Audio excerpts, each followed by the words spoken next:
Bienvenida a este episodio. Es un episodio insólito en la historia del podcast en Consciente Femenino, porque es el primer episodio en el que no hablo directamente de la relación que tenemos con nuestro negocio, sino que voy a tocar un tema más social, más político, que nace de mi desconcierto, básicamente, mi desconcierto al ver la política de Israel, la política de Alemania, en el país en el que vivo, y bueno, la política de otros muchos países, pero estos dos en concreto. Y de este desconcierto nació hace un poco las ganas de revisar apuntes que tengo de, bueno, de las formaciones en trauma, en terapia sistémico familiar, para intentar explicarme de alguna manera lo inexplicable que estoy viendo a nivel político y social en estos momentos.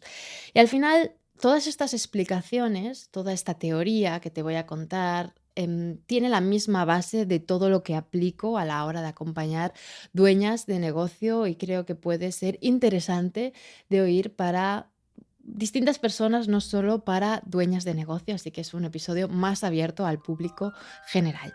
Soy Anet Manubens y te doy la bienvenida al podcast de Inconsciente Femenino, un rincón para dueñas de negocio que están comprometidas a dejar de ser ellas mismas el mayor freno para la expansión de su negocio. Este es tu lugar si estás convencida de la importancia del desarrollo personal para tu crecimiento profesional. Y me gustaría, primero que nada, contarte un poco por qué traigo este tema.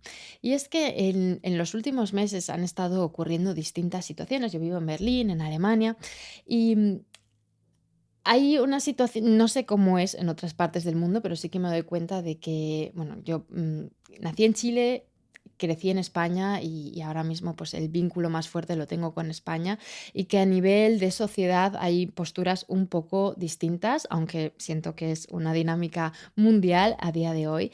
Y últimamente ha ocurrido, por ejemplo, estar en el barrio en el que vivo, ¿no? Y llegar a un concierto en el que la artista, la cantante, decía, bueno, pues que era importante en estos tiempos para dejar de, bueno, para que no haya tanto antisemitismo y que se siga transmitiendo el odio hacia Israel, que pues, artistas israelitas estén en el centro, como era ella y como nos cantaba canciones suyas, ¿no? Y como todo el mundo aplaudía y fue un momento de sentir totalmente desconexión hacia cómo es posible que todo el mundo esté aplaudiendo, que no se vea que no, esto no va de antisemitismo, esto es algo muy distinto, cómo es posible que toda persona en este país que está defendiendo los derechos humanos y que no quiere que siga habiendo niños muriendo como están muriendo y que hablen de genocidio, estén siendo tachados sistemáticamente de antisemitismo, aunque sean cosas totalmente distintas. ¿Cómo puede ser?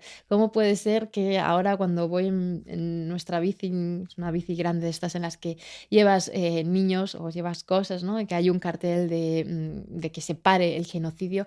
¿Cómo puede ser posible que me sienta casi como si yo fuese la criminal o que me sienta como la súper rebelde, ¿no? Que me dé incluso miedo a veces o por lo menos una sensación de alerta el llevar esta bici con este cartel por lo que puedan decir los demás, ¿no? Por cómo me puedan mirar los demás, porque no es, por lo menos no hay un clima de que esta sea la opinión generalizada. ¿Y cómo puede ser que en mi entorno y en tantos otros entornos no sea la opinión generalizada que un genocidio que hay que evitarlo, que ya está bien? ¿Cómo es posible que cuando pegamos pegatinas que hablan de libertad, libertad también para Gaza, estén siendo quitadas sistemáticamente, si se estén poniendo pegatinas encima de apoya a Israel y contra el odio hacia Israel, cuando desde mi punto de vista y el de tantas otras personas no es esa la esencia de la cuestión y cómo se está tergiversando aquí un montón de cosas que está pasando? Y con toda esta sensación interna de no entiendo qué está pasando en el mundo, llegué a, bueno, atreverme a ver una película que ya llevaba un año queriendo ver, ¿no? Otherland. Es una película que habla, que recomiendo a cualquiera, que es un documental que ha recibido premios de la Berlinale, el Oscar al mejor documental, que bueno, ha sido muy controvertida por el tema que trata. Y al ver esta película, que, bueno, básicamente trata sobre cómo está la situación, cómo estaba la situación y sigue estando la situación en algunas zonas rurales de Cisjordania en relación a cómo Israel está tomando cada vez más territorio. Y con esa rabia interna que me quedé, rabia, desconcierto, un montón de dolor después de ver esta película, fue un momento de qué puedo hacer o qué puedo hacer para que no se quede esto dentro mío, ¿no? Y qué acción, o sea, sensación de tengo que hacer algo, pero no tengo ni idea qué se puede hacer o qué más se puede hacer aparte de lo que poco que ya puedo estar haciendo a nivel personal. Y se me ocurrió investigar, volver a mis apuntes. Yo sabía que hay distintas teorías que explican algunas cosas que te voy a contar hoy y se me ocurrió hacer este episodio. Al final, todas estas cositas que me van pasando, ¿no? Que a nivel más personal, pero que muchas veces tienen que ver con mi negocio, son las que yo voy contando en la newsletter, que te animo a que tú te unas.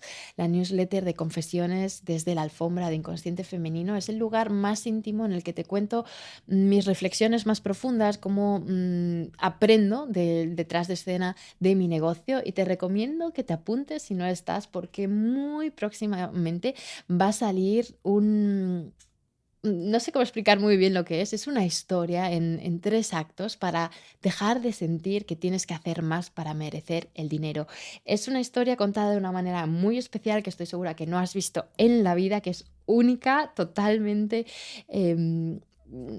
Sí, no te puedo contar mucho, pero te recomiendo que te apuntes porque próximamente las personas que estéis en la newsletter vais a ser las primeras en tener acceso gratuito a esta historia.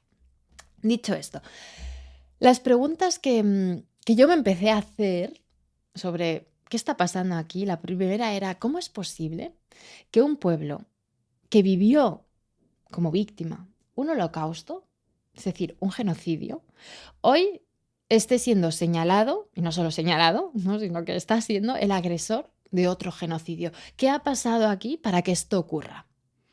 A nivel psicológico, que es desde donde miro yo las cosas normalmente. Y otra pregunta que también me hacía mucho es, ¿cómo es posible que un país como Alemania, perpetrador del holocausto, de un genocidio, y con un enorme trabajo de memoria histórica, ¿no? De esto no lo vamos a volver a hacer, ¿no? Cómo se ha intentado desde que ocurrió el holocausto el, que esto no vuelva a ocurrir en la vida, que hoy aparezca de alguna manera como cómplice con el apoyo político firme y sólido a Israel, pase lo que pase, parece ser, como política de Estado, suministrando armas, restringiendo la libertad de expresión a niveles muy, muy elevados. ¿Cómo es posible? Que necesito que alguien me lo explique. Y así es como llegué a mis apuntes de trauma, de teoría sistémica, y hay 3 cosas que te voy a contar hoy. La primera tiene que ver con cómo funciona el trauma transgeneracional. La segunda tiene que ver con cómo funciona la proyección y la introyección, dos mecanismos de defensa muy importantes.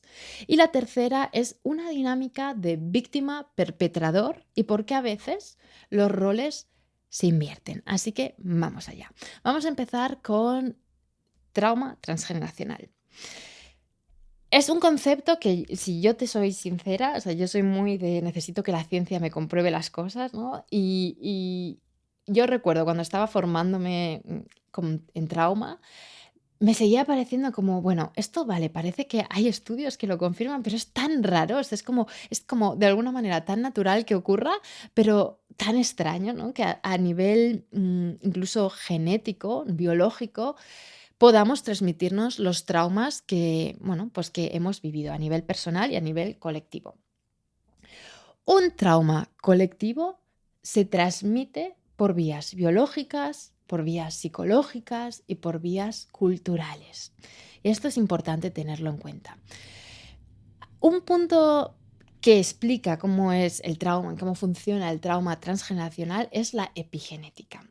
Hoy sabemos que el trauma no se queda solo en nuestra memoria o en nuestras emociones, sino que también se queda deja huellas en nuestro cuerpo, en nuestra epigenética. Está de alguna manera afectando bueno, no a nuestros genes directamente, pero no es como que nuestro ADN cambie, pero te voy a explicar con una metáfora para que entiendas cómo funciona. Tú te puedes imaginar como si nuestros genes fuesen como un piano, ¿vale? Todas las teclas están ahí, ¿vale? Pero el trauma lo que hace es, no te cambia el piano, no te cambia el ADN como tal, pero cambia la partitura que tú vas a tocar con ese piano.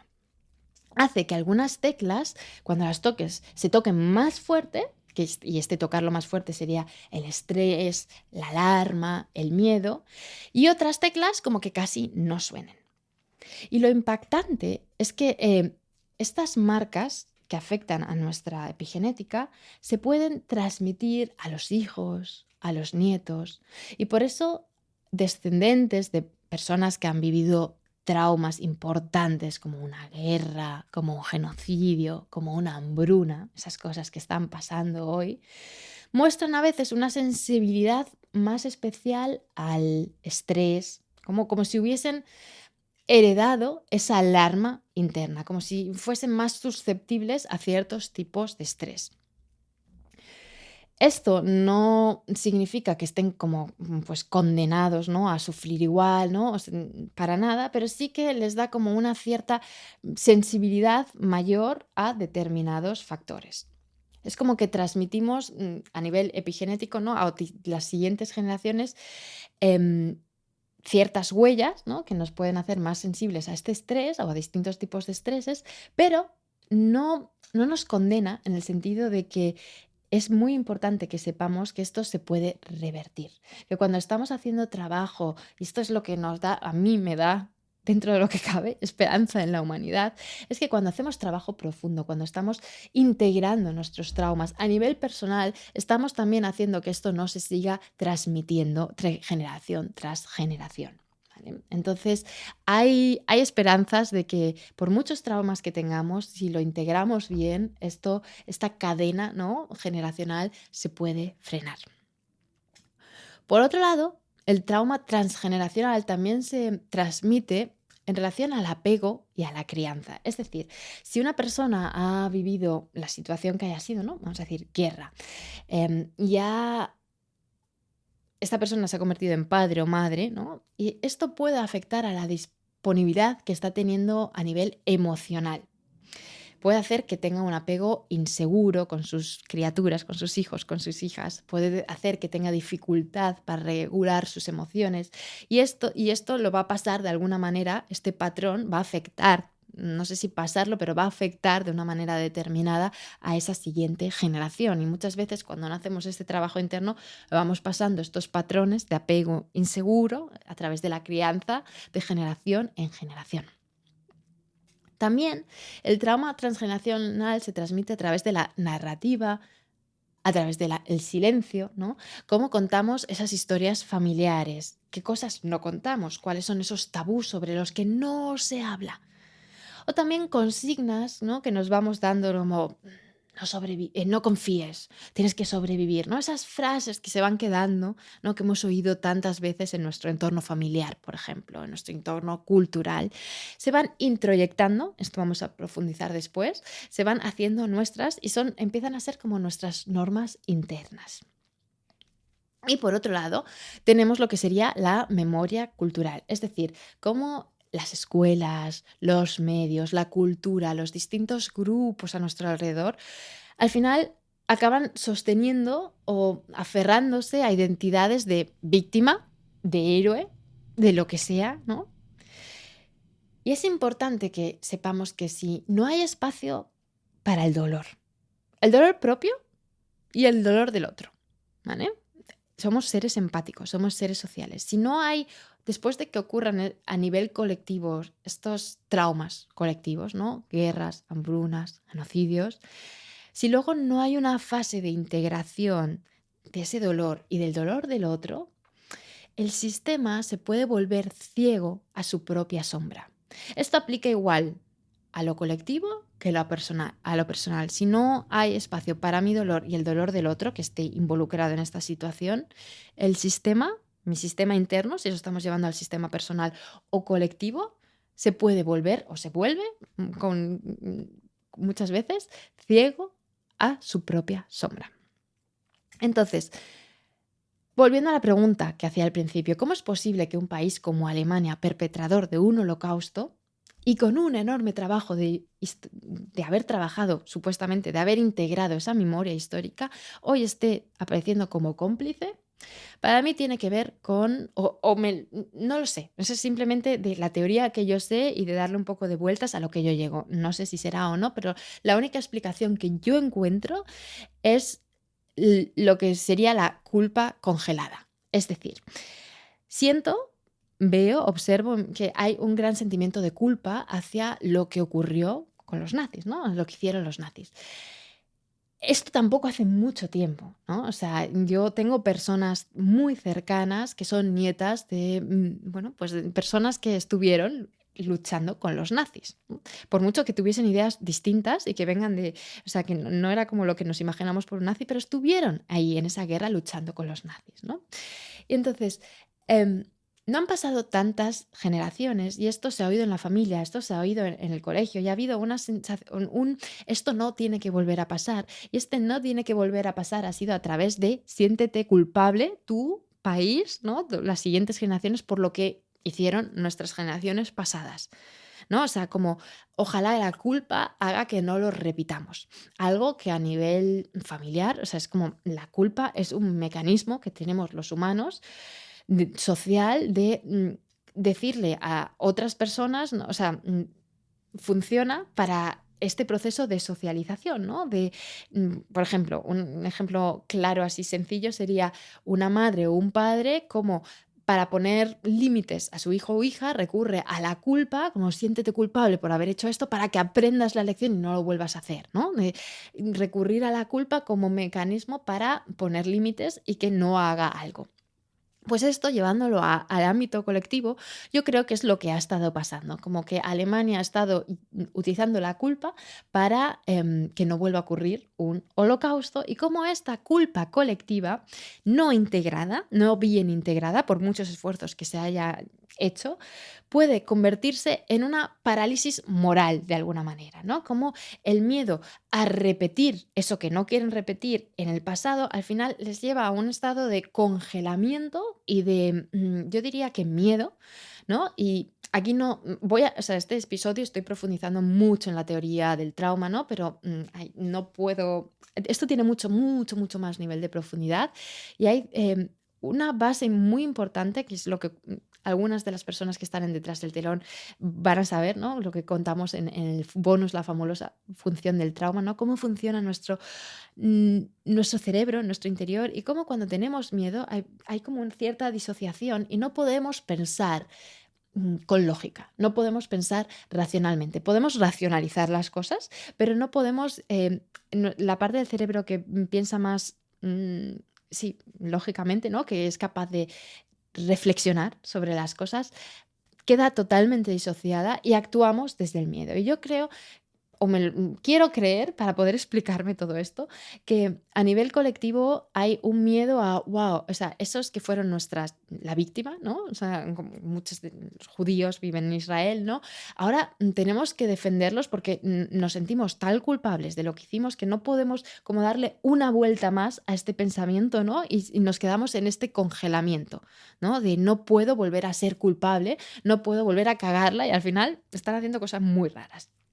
Yo también creo que esta culpa no integrada ha llevado a la sobrecompensación, es decir, este apoyo incondicional para no ser tachados de antisemitas hace que ahora mismo, o sea, bueno, pues que aunque haya violaciones graves de los derechos humanos, estén poniéndose una y otra vez del lado del perpetrador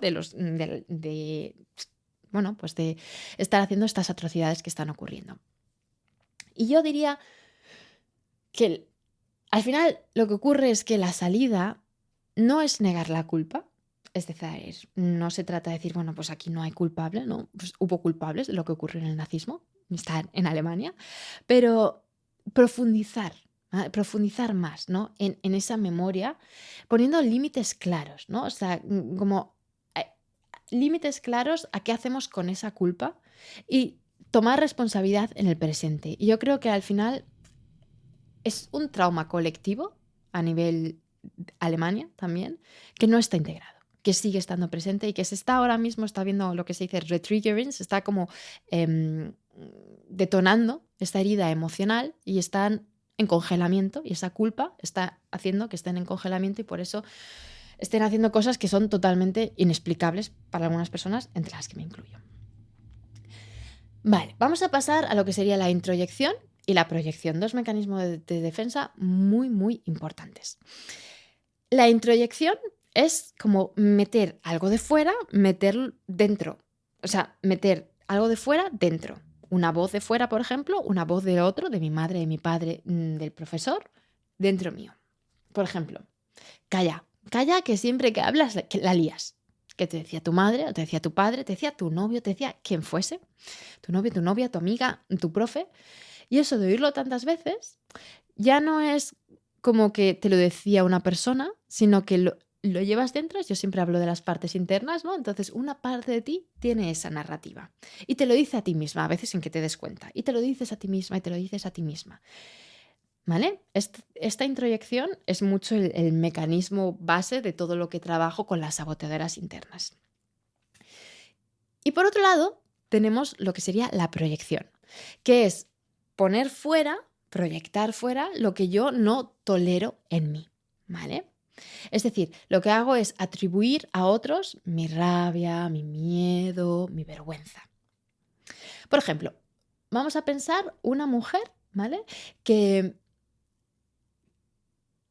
me ha pasado casos similares, ¿no? Que ver como mencionar en repetidas ocasiones que es que el resto de personas lo hacen todo por el dinero, lo hacen todo mal, lo hacen todo por el dinero.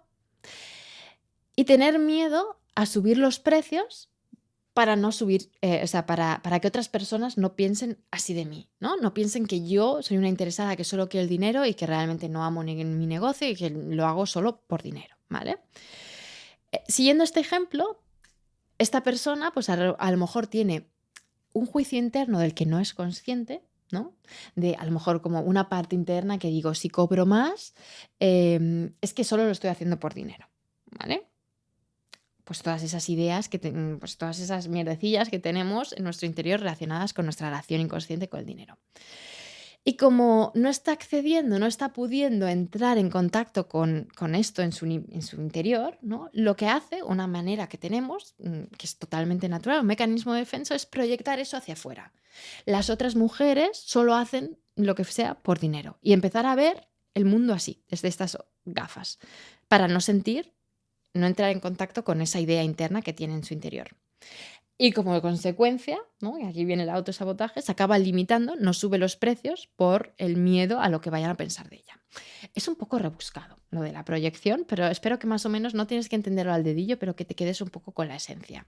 Y la esencia, al fin y al cabo, de la proyección es atribuir a los otros lo que en realidad es un juicio interno, ¿vale? Y si más o menos me has seguido hasta aquí, podemos profundizar en lo que sería la dinámica víctima-perpetrador, ¿vale? Cómo lo que vino de fuera puede quedarse dentro y desde ahí repetirse hacia los demás. Entonces, en esta dinámica, primero ocurriría una situación externa, como por ejemplo que recibimos, pues experimentamos mucha violencia, ¿vale? Mucho miedo, mucha sumisión, mucha confusión, mucho daño, ¿no? Pues lo que genera la violencia cuando la recibimos. Y de alguna manera en nuestro interior, el mensaje del agresor que me estaba haciendo ese daño, sea un pueblo o sea una persona, se convierte en un introyecto, lo hago mío. ¿Vale? Pues puede ser que interiorice que es que yo soy mala, ¿no? O mi grupo social es malo, debo controlarme, debo castigarme, lo que sea, ¿vale? Eso que el agresor estaba haciendo a mí como víctima, yo lo interiorizo. Muchas veces, o sea, la mayor parte de las veces sin que me dé ni cuenta a nivel inconsciente, ¿vale? Por eso es tan rebuscado y son tan rebuscadas estas dinámicas. Cuando alguien vive un trauma pues muy fuerte, un abuso, una violencia, una guerra, su psique se fragmenta en partes para poder sobrevivir. Aquí no voy a entrar en detalles porque esto lo conté ya en el episodio 25, así que puedes ir a verlo, el episodio pasado. Pero esto está también muy relacionado. Y dentro de estas, es como que nos fragmentamos, ¿vale? Entonces, dentro de esta fragmentación pueden aparecer partes distintas, emocionales, que tienen roles distintos en nuestro interior, ¿vale? Y algunas de estas, ahora voy a contarte sobre distintas partes que pueden aparecer. Puede que aparezcan dos, tres, una de ellas, otras distintas, ¿vale? Pero hay tres, para explicarte lo que te quiero explicar, hay tres que son importantes. Cuando lo que sería como introyectar, es decir, hacer nuestro, al perpetrador, al agresor, ¿vale? Esto viene mucho de la teoría, pues, de trauma, ¿no? Pues, bueno, hay distintos niveles de trauma, ¿no? Pero tú imaginas, esto lo he visto mucho en cuando hay sectas, ¿no? Cuando hay violencia ritual, se tratan estos temas, es muy importante saber estas dinámicas. Vale, entonces, cuando introyectamos al perpetrador de la violencia, en nuestro interior tenemos este soy malo, ¿no? Debo ser castigado, merezco sufrir. Y es como una parte en nuestro interior que tiene un núcleo de autoodio muy profundo.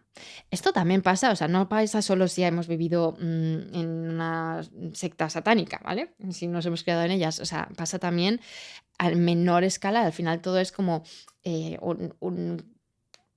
¿cómo se dice? Como una línea, ¿no? En la que hay línea de grises, hay distintas tonalidades. A lo mejor cuando estoy diciendo ese núcleo de autoodio, tú te das cuenta de, yo también tengo una parte de mí que me dice que soy mala, que me dice que debo castigarme. Pues al final es que es un poco, nos pasa a todos con mayor o menor intensidad, ¿vale? Este núcleo de autoodio. Diría que todos tenemos alguna parte que tiene cierto autoodio. Y en la vida adulta, esta parte es como que aparece como una crítica feroz, ¿vale? Incluso puede llevarnos a conductas autodestructivas. Y si toma mucha fuerza, puede volverse hacia afuera, ¿vale? Es decir, para no volver a ser víctima, yo me pongo en el rol de quien domina y castigo o controlo a los demás. Es como que ocurre un vuelco del rol, ¿no?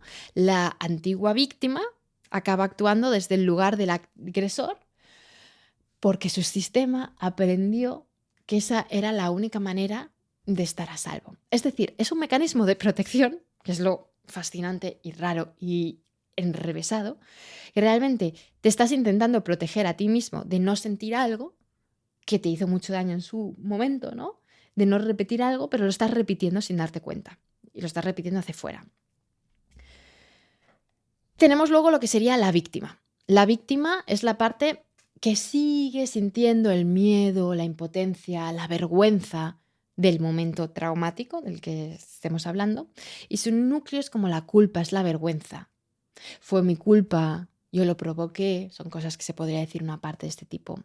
Y en la vida adulta puede salir con esa sensación de, pues de que soy muy pequeñita, soy muy sumisa, estoy mucho en parálisis. Y si esta parte es la que domina, ¿no? En nuestro sistema interno de partes internas, la persona o el pueblo en cuestión puede que se siga sintiendo en esa posición de víctima, ¿no? De es que nosotros somos débiles, es que nos persiguen, es que el mundo está en contra de nosotros. Y luego tendríamos lo que sería la víctima reactiva, que es como esa parte que, para no volver a ser dañada, desarrolla una estrategia de hipercontrol, de exageradamente querer controlar todo, ¿no? Y su núcleo es un poco, me controlo yo antes de que me controlen los demás. Me castigo yo antes de que me castiguen los demás. Un poco por ahí. Y en la vida adulta puede verse como una exigencia extrema, como mucho perfeccionismo, como mucha autorrestricción. Lo que está intentando es prevenir el daño, controlando, castigándose, sacrificándose antes de que le hagan los demás daño. Y esto, en lo colectivo, puede llevar a hipercontrol social o político. Leyes duras, militarización. Si controlo todo, nada malo podrá pasarnos otra vez. ¿Vale? Y con esto yo creo que se puede explicar un poco esta pregunta de que hacía, ¿cómo puede ser que una antigua pueblo víctima ahora sea perpetrador? ¿Cómo puede ser que ahora aparezca como agresor? Para mí puede explicarse con una mezcla de miedo existencial, ¿no?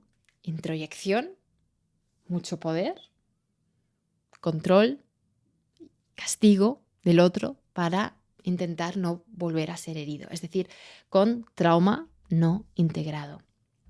Cuando la voz del agresor se nos queda dentro, puede empujar a la antigua víctima, Israel, a ponerse en el otro lugar. Porque su sistema, ¿no?, a nivel colectivo, aprendió que es la única forma de no volver a ser destruido, ¿no? El ser el agresor es la única forma de no volver a ser destruido. Para mí, lo importante de este mensaje que quiero transmitirte con este episodio es que ambas explicaciones que yo he intentado dar y que no sé si son así o no, pues lo único que me puede explicar desde la psicología lo que está ocurriendo, son efectos de trauma no integrado. Y trauma no integrado tenemos todas y todos, a nivel personal y a nivel colectivo. Y por eso necesitamos hablar más de ello. Necesitamos que se sepa más de estas cosas. Yo, cuando empecé como psicóloga, para mí lo más importante era transmitir esta sabiduría, este conocimiento sobre cómo funciona el trauma, porque para mí explica cómo funcionamos a nivel social y a nivel personal. Y que podamos hablar más, conocer más sobre estas dinámicas, y me parece importante que yo lo que me intento con estas preguntas, intento explicarme, y ya te lo cuento de paso, ¿no? ¿Por qué están ocurriendo las cosas que están ocurriendo? Pero eso para mí no lo justifica, ¿vale? Para mí explicar es distinto que justificar. Para mí explicar es nombrar los mecanismos que perpetúan el daño con la intención de ojalá tengamos más conciencia colectiva para poder interrumpirlos, pero eso no justifica lo que está pasando, para nada. No, me parece injustificable. Al final, el movimiento de inconsciente femenino es lo que yo quiero, es que entre todas vayamos quedando como, imagino como ese efecto dominó, ¿no? De que nos vamos contagiando entre unas y otras, nos vamos inspirando, para que cada día más personas dejen de criticarse a sí mismas, ¿no?, con sus introyectos, ¿no?, y puedan sentirse en paz siendo lo que son, ¿no?, quienes realmente son.